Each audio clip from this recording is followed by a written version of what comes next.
Welcome to our neighborhood garden tour. And here is Wanda, our neighbor. We actually see each other a lot in the morning while walking our dogs. So we um, met each other and know that we're fellow gardeners. Gardeners. So today we're going to tour her garden. Great, thanks. So we'll get started right over here. We have cannas, which these are lovely. I think they're called Empress canna, but they have a beautiful red and yellow flower. And so in the spring, they'll all come back and it'll be gorgeous. We were just talking about this pear tree. I probably killed, I don't know, 7 or 8 of them, but I keep trying because perseverance is the key. And this is a kefir pear, and it looks pretty good so far, so we'll keep trying. This is the Brazilian, I call it magic tree, but it has these gorgeous sort of purple flowers. I think I just saw some right here. And in the spring, it's just gorgeous. Yeah, it's also called sky flower. Thank you, sky flower. That's right. Those beautiful blooms. And then my 4-size tree, this really shows itself in autumn, in the fall. These leaves will all turn a bright yellow and then they'll fall off. But when it's all yellow, it's just gorgeous. And then I have several veggie beds, which I have just recently kind of cleaned up. And now we're planting beets and carrots. I have a couple of cucumbers, and we'll see if they make it. Back here, those cucumbers are just now starting to thrive, and I think maybe they're a little too on the shady side. And then back in the back there, we have sweet potatoes and bunches of radishes, which looks like I might be able to pick some pretty soon. And more cucumbers. And you'll notice as we go through this, I have lots of pit kinds of trees, peaches, apricots, because I love those fruits. And this one just keeps pushing on. And even though sometimes it gets a little yellow, it always comes back green. It's great. I have an orange bougainvillea. It's called California. And it really has thrived this summer. But see the orange flowers? It's really, really pretty. And orange is one of my favorite colors other than Air Force Blue. And so, you can kind of see when the plant is full how gorgeous it can be.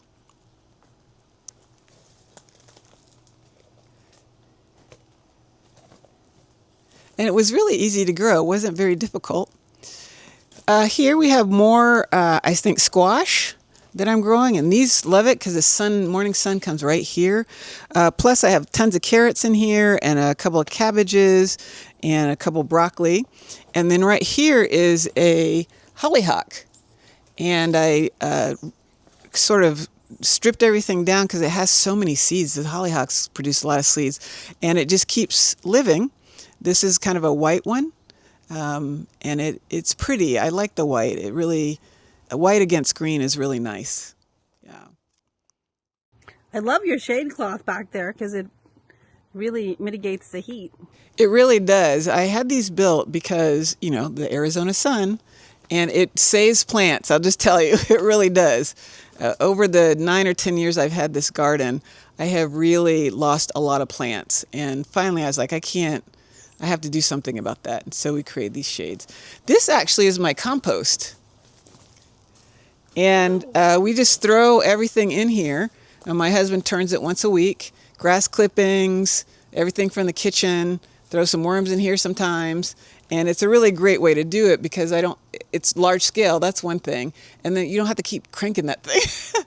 So that works really well. And then we just put kind of the raw stuff in that gray one. And then we do one half side. We'll pull all the compost back, throw it in, and let the worms do their thing. And then the next couple weeks we do the other side. And it works really great. There's enough bugs in there to really take care of things.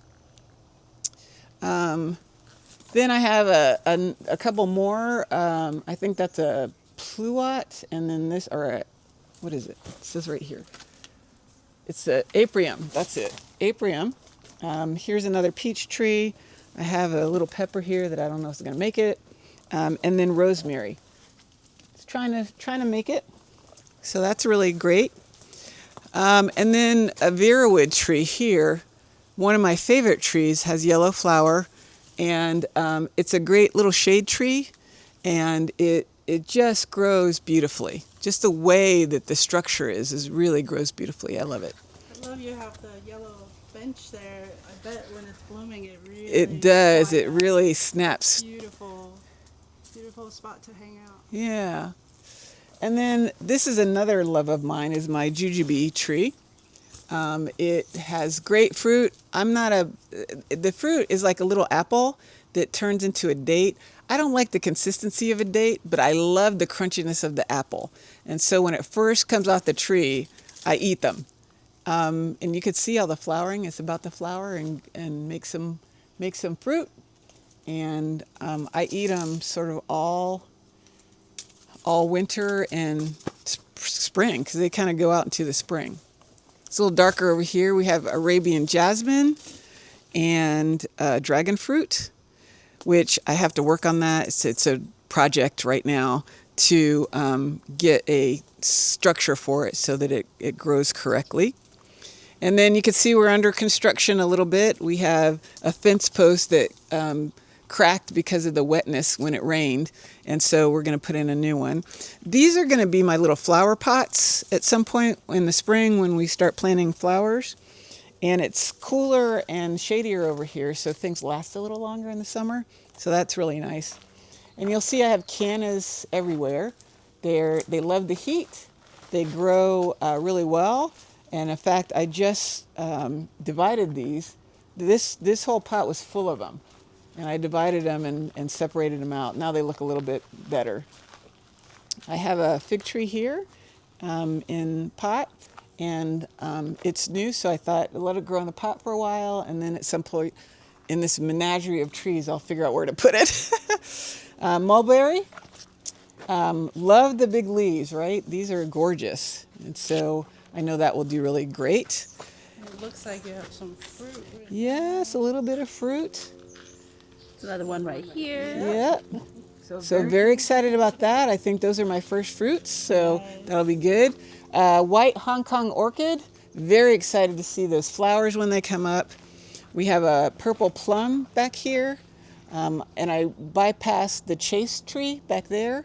And then we have grape. This is Thompson.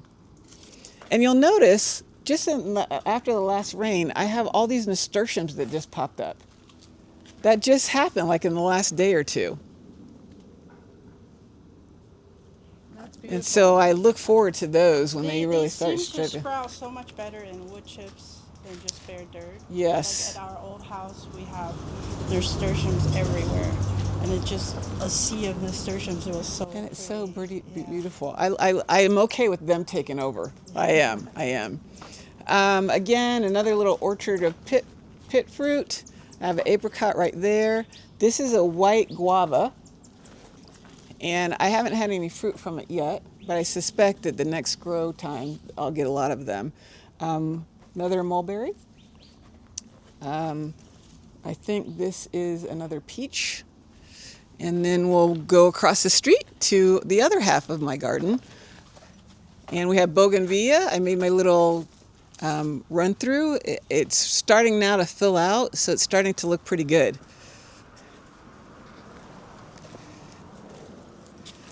And we have a row of canna here that next season will look beautiful. And then here's my second jujube. You can see the flowers on it, ready to make fruit. And I'm looking forward to that. And then I got a surprise today. These are kind of like papaya, but not really. And so, what are they called? The chaya. Chaya. And so I'm not actually going to get any papaya, I'm afraid. But the leaves are edible. So if you cook them, hopefully they taste good. I'm going to try that. We'll see how it goes. And then we have a desert gold here. And then we have a nectarine here. And then more beds. So I'm growing some tomatoes right there. And then we have beans growing right here. And then there's some lettuce growing right there. It's a little hot, so I'm not sure if it's going to make it. But we'll see. We have eggplant over there. And it looks like it's trying to come back, so that's good. We have apricot again. I love the apricot. And then I bring in roses on this side, mainly for bees, so that they come over. You want the bees to pollinate, and if you have fruit and veggies, you need that. And so, ooh, the first flowers on my cucumbers. Ooh, and there's a little cucumber. Yes. That is awesome.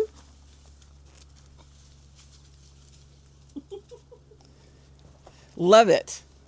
Hibiscus, and this really like took off after the rain. Just really loves it. This is an errant bean, and I think it's about gone. So it was Alabama lima bean. Have you ever? They're lima beans that have like a black eyed pea look. So there's a little black. Ooh. Yeah. Okay. And if you want some, I'll give you some because I have some in the house. Another bed. This is going to be mostly lettuce, and I think that's a watermelon over there, and it's probably not going to do great because it's in the shade. You know, I think it just popped up. Discovered like watermelon really need full sun. Hot sun. When, Yes. when our old house got so much shade, I couldn't grow watermelon anymore. It just Oh. won't grow. Like it won't even leaf out. Yeah. But when we first moved into the new house, it was wide open, and we grew watermelon really easily. Yes, yeah. So luckily, that's kind of the hot side over there, and this is the cool side over here. I just think that was a seed that accidentally, right? Yeah, probably. Right? Put in your compost. Right, that's right, right. So here we have the Barbados cherry. You see this little pink flower right there? And that makes a little cherry, and they're kind of tardy. I like them. They're a lot of work, though, because they have 3 seeds in them. Yeah. And so, but I get half a dozen every time. Yeah, and that's what's used sometimes for vitamin C supplements. Yes, yeah. And so I eat them every time I grow them. My dogs will try to take them. Swiss almond. So this really smells beautiful. And I love it in this corner because every time you kind of pass by, you get this beautiful, sweet smell. I have bamboo. And these were just sort of a test to see if they would make it over here. And they're doing great. I give them nitrogen about once a month, and they seem to like it. Here's a key apple. This is Mrs. Key Apple. You have to have a male and a female. And I killed 2 females. I don't know how. I think they drowned. I think there was too much water. But this one seems to like it here. And I think as soon as she gets a little bit more growth on her, we'll actually start to maybe see some fruit. And I'm really excited about seeing that fruit. I've never tasted a key apple, so we'll see what happens. This is another Barbados cherry, more pink flowers. This is a blood orange, and I'm just letting her kind of slowly grow. I could put her in the sun more, and I think she'd probably grow faster, but I wanted the roots to really get established, and she's doing great. I love it. Yeah, it looks beautiful. Yeah. Here's the Mr. Key Apple. And so... Now you have to share with our viewers, like, what kind of tedious work you... Yeah, so as you can see here, there's spines, there's thorns, and they're large thorns. And I sometimes just come out here in a little... Yes, sticky. I mean, look at the size Yeah, of and this they thing. are hard, like very hard. So I'll just come out here and just start snipping these thorns hand, one away by by one. hand, one by one. And it's just sort of meditative. You just come out here, and that's all I do for that 20 minutes. And you can see a lot of my branches are thornless, and so that's nice. And it grows pretty fast, so you have to really keep up. And I think this one's gone. That poor, it's a red Baron peach. I don't think Red it's going to Barons make are it. picky. Yeah, so we're going to have to tried a few. replace that one as we go along. And then I have this eggplant here. I think this is amaryllis. All of those are looking super green. And then this is an Australian something. I don't know. I don't remember what it is, but it looked kind of cool. Is it the sumac? The Australian sumac? It might be. But it's more like a bush than a. I mean, no, I this could is probably. desert brush, desert broom. Okay. Oh yeah. All right, let's. I've never seen it this big, but Because their it's root lengthy. system is Yeah. crazy, but they will bloom and then they will put out puffy. Oh, okay. Kind of Okay. like See it's coming. dandelion. Yeah. Yeah. So the bees love their flowers. So you see the little. Oh, I tall do. I buds? see them. Yeah. So they'll bloom, and then this will be buzzing with bees. Oh, that's great. And then they'll then send out seed. It will almost like dandelion, very Okay. puffy things that will fly everywhere. And hummingbirds take those as nesting material. Oh, that's great. We have So- lots of hummingbirds, so Yeah, that'll be so we wonderful let for them. We let some grow, but they are really hard to take out if they're in a spot that you don't want them. You have to dig from the roots. Oh, okay. All right. So I'll have to watch for that. I love your like seeding areas. Oh, thanks. So cute. Yeah, and sometimes you have to take a minute in your garden sometimes just to sit. Because we're working all the time. It seems there's always something in the garden that has to be done. So I just decided, I'm going to bring a book out here, read a little bit, and just let the nature just surround you. So this is the last thing. This is a tree. I don't know what it is. It also has thorns, but I think it fruits too. So Guamucho? Oh yeah, It's guamucho. Guamucho. Okay. So what is a guamucho?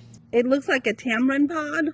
Yeah, it's a legume. Yeah. So the inside it's like fuzzy, like almost cotton candy like. Oh, texture, okay. But it's really small. Okay. I haven't really tasted too many of it myself, but it's a popular Mexican, South American edible. It's also called monkey paw. If you look. Okay. yeah. All right.